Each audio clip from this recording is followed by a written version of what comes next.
the gravity of the time is such that every new avenue of peace, no matter how dimly discernible, should be explored.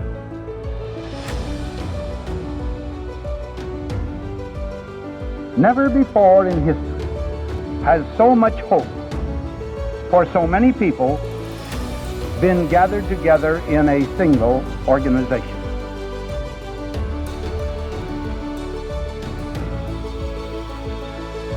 You will provide a great share of the wisdom, of the courage, and the faith which can bring to this world lasting peace for all nations and happiness and well-being for all men.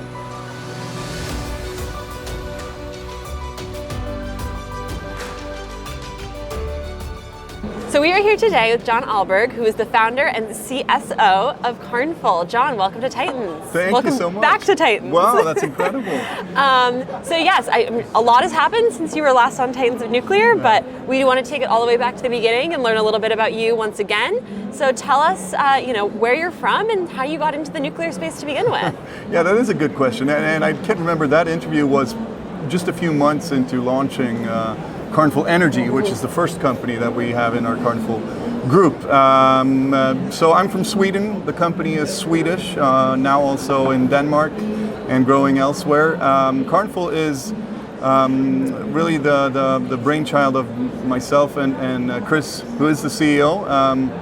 We started planning in 2018 ways to make nuclear popular, like in our own country, and of course getting people to understand that it's not a polarizing or political subject when you move into the green transition and you move into the era of mega electrification. So we were trying to figure out how to do that. So the first move was to launch Kärnfull Energy, the first 100% nuclear electricity supplier business in the world. So basically what we do there is we provide households and companies in the Nordics with electricity, and then we guarantee that they're coming from nuclear plants by certificates. So basically the way that renewable energy or electricity suppliers have been operating for many, many years, we took the same recipe and then that snowballed into quite a good platform for us to work out of. We built up the network with the industry and got a good reputation, and of course a bread and butter operation for us to take the next step, which is literally next, because Kärnfull Next was launched in 2022, and that's the first SMR project developer company in the Nordics. Basically just the same way we've been seeing in the wind industry very successfully. Project developers are finding opportunities and building up the projects from the first idea up until where it's ready to build. So we're de-risking all along the ways, and finding the good financing and have some clever methodologies of doing that, and trying to get nuclear energy built as well. Not only sold to the people, but also new nuclear coming on board. And it's been going really well as well. I mean, we have a new project that was announced just a few months back on the east coast of Sweden, the first SMR park planned in Europe, I think. And it's really been a fun ride, and we're building the company as we go. So other than being from the Nordics, why did you select that as your initial target market that you wanted to deploy in? I mean, there's numerous reasons, but obviously we were Swedish, so we knew that Swedish nuclear, and we knew where the politics were at, and we understood what was going to happen in the coming years. In 2018, when you looked ahead, you had all the closures in Germany, you had closures in Sweden, and at the same time you were trying to electrify the vehicle parks, and you were trying to get industry to understand that you need to decarbonize your processes. So of course it made a lot of sense to try to dig into that opportunity for us. And the Nordics is also, I mean, there's a really clear reason now why we start and focus there. The EU taxonomy came on board, I think it was last year or the year before, qualifying nuclear energy as a green investment, and in order to do that you need to be aligned and eligible with the EU taxonomy, and one of the ways to do that is you need to have the final waste repository decision in place, and only Sweden and Finland have that to date. So it makes a lot of sense to focus our efforts up in the Nordics, Sweden and Finland, because we can access the EU taxonomy, and of course we're also now As of June, we brought in a climate fund as a backer into Kärnfull Next, a very small part of the company, but what it really brought to the table was we became ESG compliant. There's these different levels of greenness in European taxonomies and investment. And Climentum Capital, who joined us, is an Article 9 fund, which means that they're dark green. So we went through all the scrutiny of all of our projects, looking at emissions, etc. And we passed the test, so now we're Article 9 stamped as well, which means a lot when it comes to financing these projects. Yeah, and what specific technology are you guys looking to deploy with Kärnfull Next? We're doing light water reactors. Yeah. We're trying to keep it simple and smart, and we're looking, broadly what is available. There's so many different designs out there, but we remain completely tech agnostic. That's a way. I mean, we're agnostic in terms of who operates the units once they're built, and what kind of technology we're bringing in there. So we're looking at the usual suspects of the bunch, and I think, there's a maturity journey going on there. A lot can still be better, but I think there are some really good ones that have the supply chain sorted out and the availabilities that we need to really get these projects done. I think the financing part we're very comfortable with in Sweden, but the tech side needs to kind of step up a bit further. But that's the reason why we're not saying we're going to have them operational in 4 years. Yeah. We're saying the first one, the one outside of Nyköping in Sweden, that will be 2031. COD, and I think we're making good headway to get that done.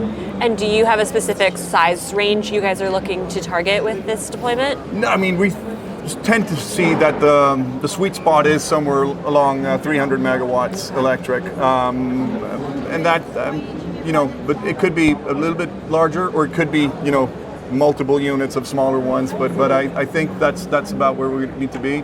And when we use the term SMR park, that's because we are never building just one 300 megawatt unit. We're always looking at building at least 2 or 3 to get the economies of scale into there. Yeah, and what about, are you guys looking at heat opportunities? Especially in the Nordics, that seems definitely, to be and this is a big thing for us, Olivia, because energy is not only electricity, right? If you look at the Swedish electricity market, the prices are going like this, from minus to super expensive, and it's difficult to know where that ends up. So when we're looking at PPAs and when we're looking at off-takers, we're not only looking at electricity. For data centers or AI GPU, etc., those guys need electrons, low latency, and high redundancy. But when you move into the shipping industry, etc., those guys are looking at methanol, for example, or they're looking at hydrogen in different factors. And then, of course, we need to think broader. And when you have both electrons and heat to put into the processes of an electrolyzer, of course, you get a lot of benefits from it. And also, of course, district heating coming in there. In Sweden, we have 6 nuclear reactors operational right now. Originally, they were meant to be part of the district heating network. Never went down that road back then, but of course, it makes a lot of sense. So there's no law explicitly banning, but it's a praxis that you don't use it. But I think that's a waste. If you look at the energy consumption of Sweden, not the electricity, but the energy consumption of Sweden over a year, a very big part of it is actually the water coming from the reactors going into the oceans. That's just wasted. We need to be more careful with decarbonized energy moving into the 2030s, and we intend to make sure that every single terawatt hour created is being brought to good use in the green transition. Great. So are you guys primarily looking at industrial customers, grid scale applications, a mix of both? Sort of agnostic there? We're kind of agnostic because the opportunity is so big right now. Down the road we'll probably have sites that are specific to one-off industries, but it depends on some of the PPAs we're locking in is for data centers, and that's a good way to cover the first few units, but it doesn't mean that we don't use the 3rd unit or the 4th unit on a site to make something completely different. So we're very open-minded to what we can do. And we're also following, of course, very closely what happens to the electricity market as a whole in terms of will there be some kind of economic kickback to provide inertia or grid services as well. I think we'll have that coming in Sweden, and of course that kind of changes the whole energy-only LCOE ridiculous world that we've been all living in for so long, and takes us into a more realistic world. And nuclear, of course, has a very big role to play in that new kind of era of grid stability, etc. Yeah, and you guys are, it sounds like, not looking to do private wire PPAs. You're looking to do more of like a virtual PPA situation. Well, I mean, we could do both again, right? Some of these off-takers that we're talking to are, of course, looking to be DSO, or direct connect, whereas the others are, some of the other units will go by the grid and to other off-takers somewhere. And some of it may just be sold on the spot market. It depends on the situation, right? What's the public sort of reaction been to the launch of Kärnfull Next, and how have you guys seen that perception play out? Well, I mean, it's been a really cool year. So Kärnfull Next was launched in March 2022. Of course, that was in the lead up to the election that became very much an energy-centric election. So we were very heavily covered by media. It's been very, well received. I mean, if you look at the latest polls in Sweden, it's almost bizarre. We have 85% pro-nuclear in Sweden, and people are pretty much like, why are you not building yet? And so we're trying to manage expectations there as well. But it's been great. I mean, this was already when Kärnfull Energy was launched in 2019. People started, why are they doing this? And started talking about it, and that kind of took the conversation in the right direction.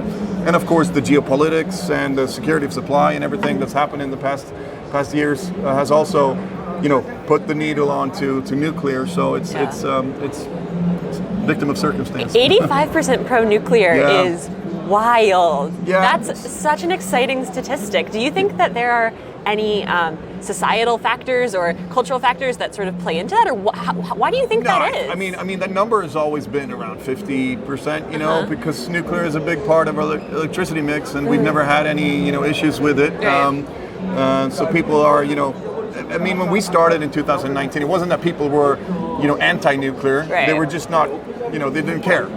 There were no discussions about electricity around the kitchen tables of Sweden. Right. And then because Sweden's been spoiled. We have hydro in the north, we have nuclear in the south. Yeah. Everyone has a decarbonized electricity grid, and the prices have been very low. So when things started changing, which was kind of what we foresaw happening, it of course became more of something that people learn, and then you started from an angle where, why do we have nuclear, and you had kind of an informed discussion from start. So I don't know. I mean, societal probably it's always been there. It's like the backbone. Yeah. And you don't care about the backbone until it breaks, right? So.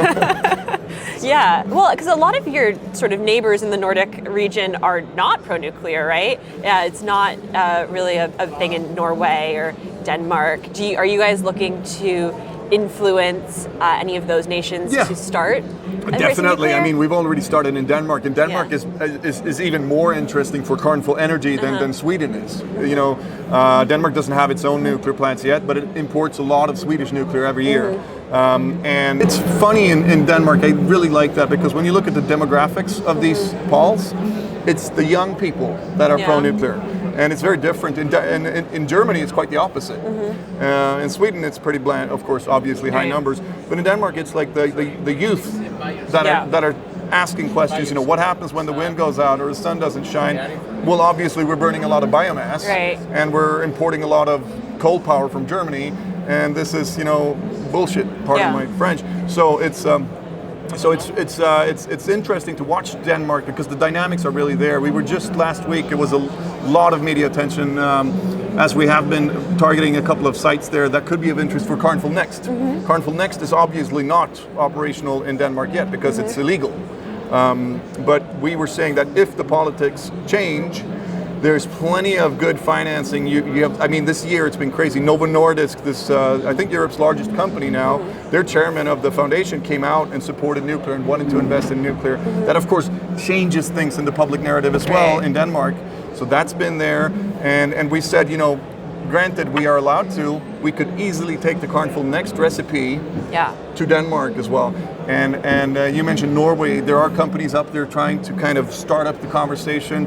I think they're doing really good as well. And of course, we're very interested to help our neighbors figure themselves out as well. Yeah. Both in Norway and Finland, you've had the green parties turn around and say, we're fine with nuclear energy, which is a massive step. In Sweden, that won't happen because the Swedish Green Party came from the anti-nuclear movement. So they're going through emotions, whereas in in Norway and in Finland, they're more pragmatic about it. Interesting. That's very interesting. Yeah, I mean, I think seeing nations that are pro-nuclear help shape the conversation globally has been really important. It's fascinating to me that this year at COP, nuclear is going to be included for the first time ever. Really, in my opinion, so, I think. Yeah, because the UAE has had such a rousing success with their nuclear program, and it's such an impressive example of standing up a successful nuclear program. It's incredible. I think the Barakah is the shining beacon, the way they set it up and delivered on time, on budget, set up the regulatory bodies, it's incredible. It really, really is, and it's so exciting. Our team's participating next week, and I know a lot of the folks here at WNE are traveling straight to Dubai to participate. Yeah, we have people there as well, so it's going to be a lot of nuclear, of course, and it needs to be. I mean, I think we started seeing this at Glasgow, and then it came a little bit more in Egypt as well, and now I think you are in a nuclear country hosting it, and I saw the delegate numbers are off the charts as well. It's like 200 or 700,000 people that are coming to Dubai, which is like double what you've seen before. So it's fascinating to watch the COP 28 come alive and really try to tackle these incredibly difficult issues with all tools in the toolbox. Yeah, no, absolutely, and I think that's so critical what you just said, using all of our tools to tackle this issue. I mean, clearly it is not getting better with what we're looking at right now, and we need to create rapid change, and you guys at Kärnfull and us, we're all trying to do this. We're all trying to work together to decarbonize. That's the fun thing. I really like the togetherness in this industry. I mean, people are so supportive of each other and trying to really find ways to kind of build up each other. And just for us, I mean, I have no background in nuclear whatsoever. I came from the fintech background, and Chris came from financing. But I think it needs new kind of blood to bring in new thinking. And there's so many really, great advisors that are senior around in Sweden and elsewhere that are helpful, and also so many young people that are waking up to the cause. So it's really nice to position a brand and a company at that kind of epicenter and try to really make the best of the opportunities. Yeah, no, I really liked what you were saying at the beginning about applying some of these traditional financing mechanisms to nuclear. I think that's really what we've tried to embrace as well, and it seems like a no-brainer. It is a no-brainer, but I mean, you also need to be humble and understand that it's not going to go overnight. Right. From a final investment decision in wind, you probably have 4 or 5 years, and here you'll probably, for the first of a kind, you'll probably look a little bit longer. So it's but we need to normalize these things. If you look at nuclear, in the history of building nuclear, it's always been two state heads that have, shaking hands, and there are some jet fighters involved, and like trade deals. Now we're down and looking at units that are actually bankable and buildable at a much better price, and that are thinking about how to actually build them on scale. And you also look at the ways you can tranche these investments. It's not the same financiers that's going to be around when we reach ready to build as are in the start of a project. And this is about decoupling the owner-operator model. That's always been the way to build. I mean, if we're going to sit around and wait for state utilities to build new nuclear, it's going to be a long time where they have to recuperate and then put them on their balance sheets again. It's never going to be at the pace that we need. Yeah. And this is, we've seen this in other industries, and I'm I don't know if we will succeed, but I'm confident that this business model will succeed. Yes, absolutely. Well, we like to let everyone leave it off with their vision for the future of nuclear. So, I want to give you the opportunity to say a few words about what you hope to see, 10, 20, 30 years down the road. Well, 10, 20, 30 years down the road, I really see nuclear blossoming and coming into fruition in terms of a very natural part of any supersized electricity grid. I mean, to understand how far we need to electrify to reach the outer parts of the energy consumption cake, it's daunting, right? So we need to find ways to do that in a balanced fashion. I mean, if you look at scenario analysis, you're always going to end up with, when you're reaching, in Sweden, when you're reaching 500 terawatt hours per year instead of 130, nuclear needs to be at least 50% of that. And I'm pretty sure that nuclear will be, 50% or more in pretty much any decarbonized electricity grid in the world. So, and that journey means a lot of new pioneering thinking to get there, but that will make the air we breathe so much nicer, the climate we live in better, and really bring down the costs for end users. So it's I think we need to do this. It's a must, Absolutely. Well, John Ahlberg, thank you so much for joining us on Titans of Nuclear again. Thank you for having me again. Thank you. Of course, thanks.